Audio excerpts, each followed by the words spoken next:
paling berdampak itu apa aja. Nah, kita lanjut nih ke materi selanjutnya. Materi yang udah ditunggu-tunggu nih. Gimana sih kita tuh cara mengatasi kecemasan di tengah masa pandemi?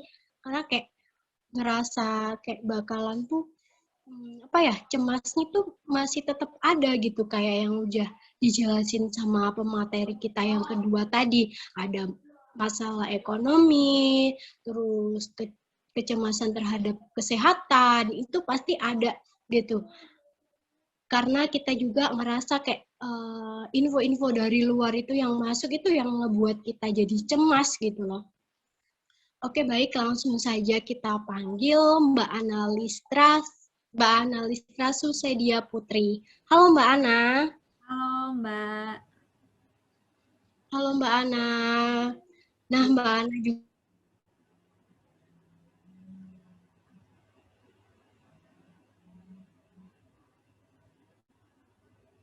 Maaf, ini suara Mbak Iim nggak kedengeran ya?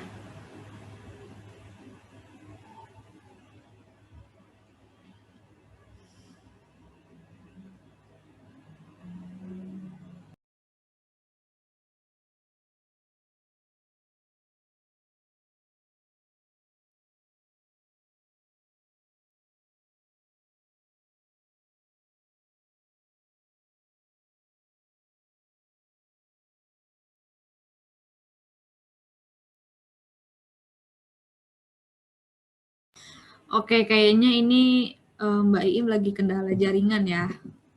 Oke, sebelumnya langsung aja kita langsung masuk ke materi yang keempat atau yang terakhir, yaitu cara mengatasi kecemasan di tengah masa pandemi.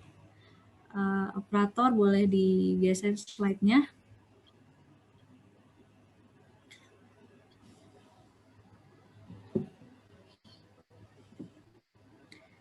Oke, ini udah ya, udah kelihatan di layar.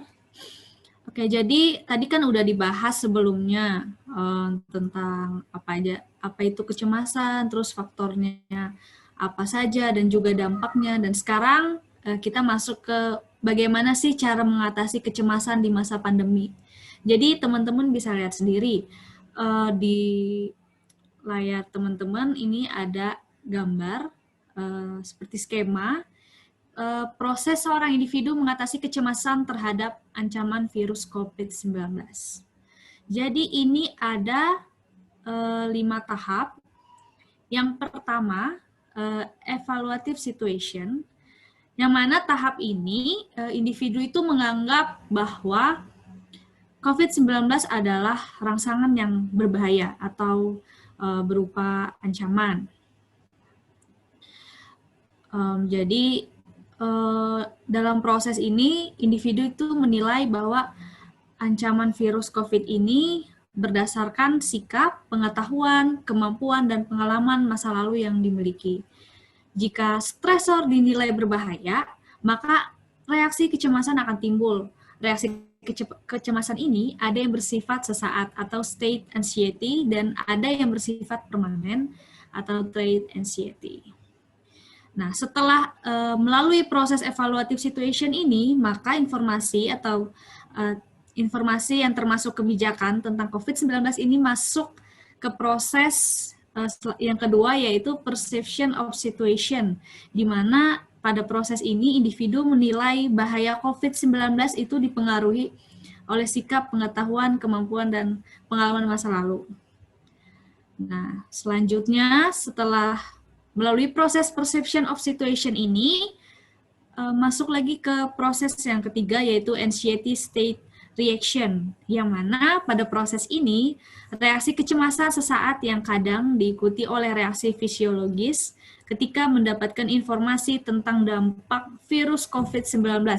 Misalnya, seperti detak jantung menjadi lebih cepat, berkeringat berlebihan, sakit perut, sakit kepala, gatal-gatal, dan gejala lainnya. Kemudian, setelah melalui proses yang ketiga tadi, kita masuk ke proses keempat, yang mana ini merupakan proses cognitive reappraisal, di mana pada proses ini menilai kembali situasi yang mengancam dan melakukan usaha untuk mengatasi, mengurangi, menghilangkan perasaan terancam dengan aktivitas kognisi atau motorik. Oke. Tahap yang terakhir yaitu coping. Jadi pada tahapan coping ini, individu menemukan solusi dengan melakukan bentuk-bentuk pertahanan diri atau rasionalisasi atau proyeksi. Jadi rasionalisasi ini tidak dimaksudkan agar tindakan yang tidak masuk akal dijadikan masuk akal, akan tetapi merasionalkan. Rasionalisasi di sini tidak dimaksudkan untuk membujuk atau memanipulasi orang lain, melainkan membujuk dirinya sendiri agar dapat menerima keterbatasan diri sendiri. Nah, sebagai contohnya, jadi ada seorang pegawai nih yang pada masa pandemi ini melakukan kerja dari rumah atau work from home, akan melakukan rasionalisasi bahwa memiliki kinerja yang kurang optimal. Bekerja di rumah di masa pandemi bukan sekedar pindah ruang kerja.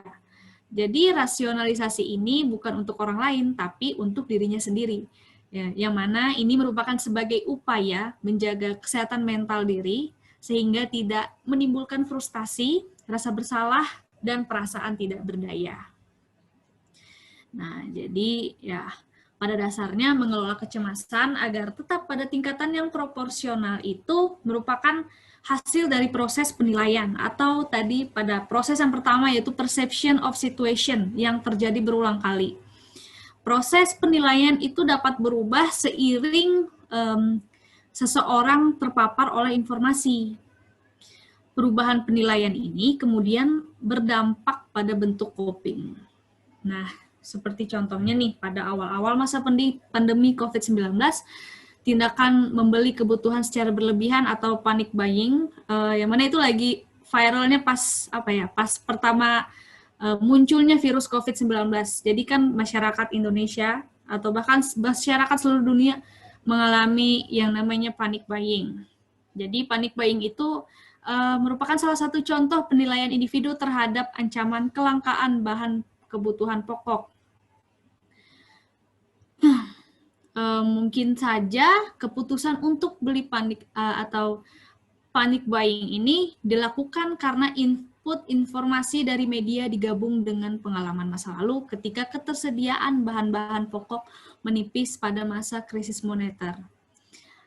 Akan tetapi, panic buying kemudian tidak berlangsung lama karena dianggap tidak efektif lagi. Jadi seiring berjalannya waktu karena mungkin masyarakat sudah terbiasa dengan keadaan pada masa pandemi ini, jadi mereka menilai bahwa melakukan panic buying itu sudah tidak terlalu efektif lagi karena masyarakat mungkin sudah mulai terbiasa menjalani kegiatannya sehari-hari. Beda halnya pada saat munculnya virus COVID itu pertama kali kan bulan Maret ya 2020. Nah, jadi mungkin masyarakat karena belum terbiasa, alhasil mereka melakukan panic buying. Oke. Jadi ini ada tips-tips yang dapat membantu kita menjaga kesehatan mental maupun orang-orang terdekat di tengah masa pandemi COVID-19. Nah, yang pertama yaitu cari sumber-sumber yang dapat dipercaya. Jadi pastikan teman-teman, bahkan kita semua, untuk selalu memantau perkembangan virus corona dari sumber-sumber yang benar-benar terpercaya. Contohnya seperti apa? Contohnya yaitu dari situs WHO, Kementerian Kesehatan RI, dan media terpercaya lainnya. Jadi kalau misalnya teman-teman dapat info dari grup sebelah, tapi sumbernya tidak terpercaya, teman-teman diminta untuk tidak langsung menangkap informasi tersebut, karena zaman sekarang kan sering banyak isu kayak hoax gitu. Jadi ya pastikan sumber-sumber yang didapat itu memang valid. Yang kedua yaitu jaga kesehatan dengan baik. Nah, di tengah masa pandemi COVID-19, salah satu hal yang dapat kita lakukan agar lebih tenang adalah menjaga kesehatan. Saat ini kita merasa tidak menjaga kesehatan diri dengan cukup baik, kita mungkin akan lebih takut untuk tertular. Jadi ya satu-satunya cara untuk menghadapi masa pandemi seperti ini ya kita memang harus menjaga kesehatan dengan baik, kesehatan fisik, kesehatan mental, rohani. Jadi supaya kita tuh tidak kita tuh tidak mudah terpengaruh oleh berita-berita di luar sana yang terus menggemparkan. Nah, terus yang ketiga ini ada tetap terhubung dengan orang-orang tercinta.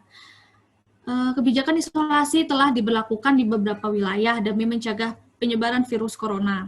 Hal ini bisa saja membuat kita lebih stres dan merasa kesepian. Dengan memelihara koneksi bersama orang-orang yang disayangi, rasa panik, takut, dan lelah yang mendera dapat berkurang.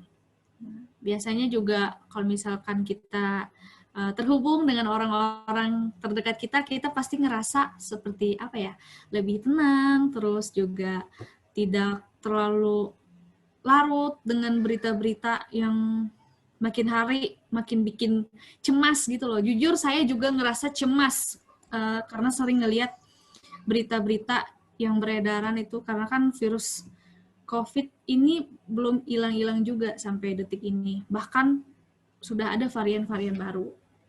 Nah, jadi ya kita tuh memang harus tetap terhubung dengan orang-orang terdekat.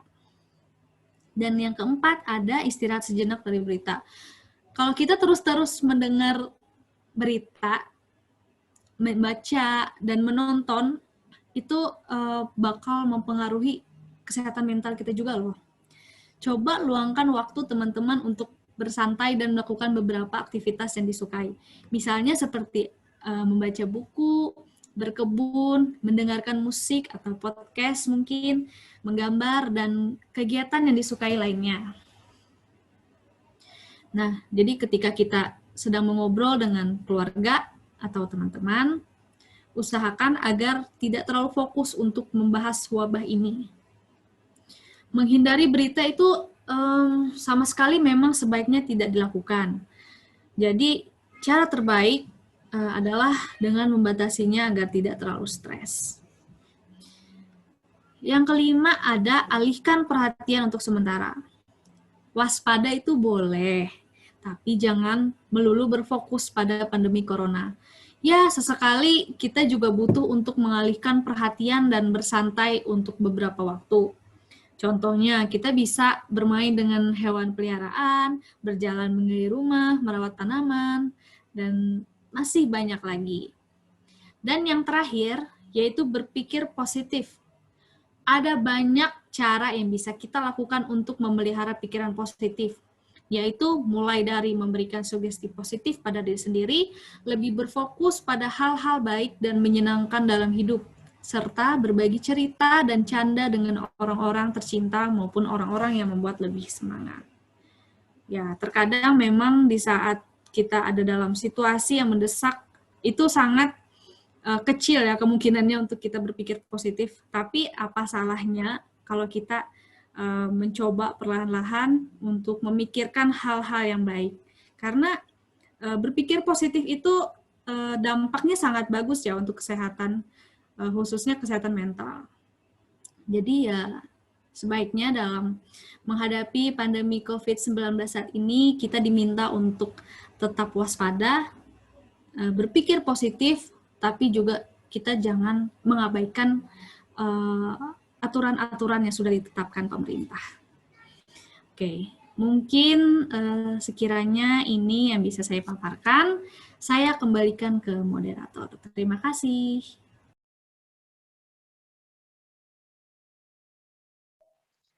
Baik, terima kasih materinya Mbak Nelistra. Sangat menarik banget nih, teman-teman. Ini merupakan materi terakhir kita kali ini ya. Tadi udah dijelasin cara mengatasinya. Nah, buat teman-teman nih, sesi yang terakhir ini ada